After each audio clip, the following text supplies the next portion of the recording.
Welcome to రాజనీతి. విజయసాయిరెడ్డి గారు రాజ్యసభకు రాజీనామా చేశారు. ఆయన స్థానంలో రాజ్యసభకు ఎవరిని పంపిస్తారన్న చర్చ కూడా మొదలైంది. అసెంబ్లీలో తెలుగుదేశం పార్టీకి 130 స్థానాలు ఉన్నాయి.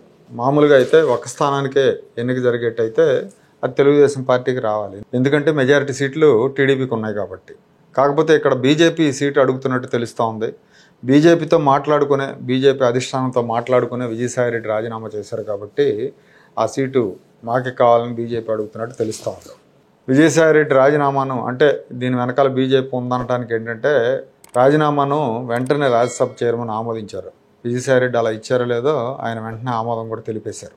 సో వీటన్నిటి నేపథ్యంలో ఈ సీటు బీజేపీకి ఇవ్వచ్చు అని చెప్పి అంటున్నారు. అలాగే అయోధ్యరామరెడ్డి కూడా రాజీనామా చేస్తారన్న వార్తలు వచ్చినాయి. కాకపోతే ఆయన వాటిని ఖండించాడు. నేను రాజీనామా చేయట్లేదని చెప్పి అన్నారు. కానీ త్వరలోనే రాజీనామా చేయొచ్చన్న ఊహాగానాలు కూడా ఉన్నాయి. ఒకవేళ ఆయన రాజీనామా చేస్తే అది కూడా బీజేపీ ఖాతాలోకి వెళ్తుంది, ఎందుకంటే ఆయన కూడా బీజేపీ వాళ్ళతో టచ్లో ఉన్నారని చెప్తున్నారు. అసలు రాజీనామాలు అంటే ఇక నుంచి ఎవరైనా రాజ్యసభ సభ్యులు, ఆంధ్రప్రదేశ్కి సంబంధించిన వైఎస్ఆర్ కాంగ్రెస్ పార్టీ సభ్యులు రాజీనామా చేస్తే ఆ రాజీనామాల ద్వారా వచ్చిన ఖాళీలన్నీ కూడా బీజేపీ ఖాతాలోకి వెళ్ళే అవకాశం ఉంది. ఆ మేరకు ఒక అవగాహన కూడా కుదిరినట్టు తెలుస్తూ ఉంది. అంటే బీజేపీ అధినాయకత్వంతో మాట్లాడుకొని వాళ్ళు రాజీనామా చేస్తారు కాబట్టి ఆ సీట్ని బీజేపీ వాళ్ళు తీసుకుంటారు. అలా కాకుండా సహజంగానే పదవీ కాలం పూర్తయిన స్థానాలు ఏమైనా ఉంటే వాటిని తెలుగుదేశం పార్టీ, జనసేన పార్టీలు తీసుకోవాలి. అలా ఖాళీ అయిన స్థానాలను మేము అడగం. ఇప్పుడు మా ద్వారా ఖాళీ అయిన స్థానాలను మాత్రం మాకే ఇవ్వాలని బీజేపీ చెప్పినట్టు తెలుస్తూ ఉంది. దానికి చంద్రబాబు నాయుడు గారు కూడా, పవన్ కళ్యాణ్ గారు అంగీకరించినట్టు కూడా సమాచారం. అయితే ఇప్పుడు విజయసాయిరెడ్డి స్థానంలో బీజేపీ నుంచి ఎవరిని రాజ్యసభకు ఎంపిక చేస్తారన్న విషయంలో చర్చ జరుగుతూ ఉంది. మాజీ ముఖ్యమంత్రి కిరణ్ కుమార్ రెడ్డి గారి పేరు ప్రముఖంగా వినిపిస్తుంది. ఆయనతో పాటు సినీ హీరో చిరంజీవి, అలాగే ఎంఆర్పీఎస్ నాయకుడు మందా కృష్ణమాదిక్ గారి పేర్లు కూడా వినిపిస్తున్నాయి. వీళ్లే కాకుండా ఆర్ఎస్ఎస్ సపోర్ట్ ఉన్న ఒక నాయకుడికి కూడా ఇవ్వచ్చన్న ప్రచారం ఉంది. చూడాలి మరి ఎవరిని కన్ఫర్మ్ చేస్తారో.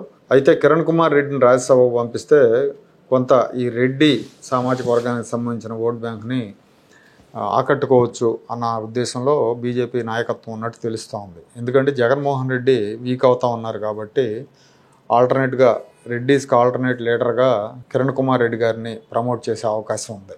సో తద్వారా భారతీయ జనతా పార్టీ కూడా బలపడే అవకాశం ఉంటుంది.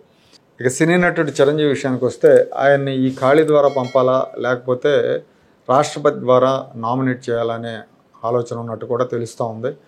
రాష్ట్రపతి మామూలుగా అయితే వివిధ రంగాల్లో నిష్ణాతులైన వాళ్ళని ఒక 12 మందిని రాజ్యసభకు నామినేట్ చేస్తారు. మనకు తెలిసి ఇటీవల కాలంలో సినిమా రంగం నుంచి ఇళయరాజా గారిని నామినేట్ చేశారు. అలాగే రచయిత విజయేంద్ర ప్రసాద్ గారు, ఆయన కూడా నామినేట్ చేశారు.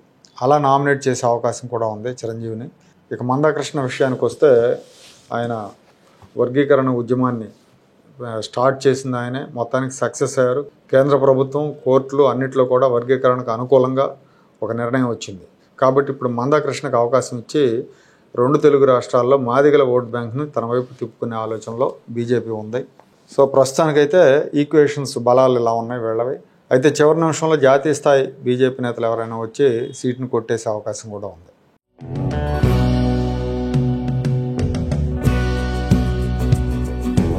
Like, share and subscribe to Rajaniti channel.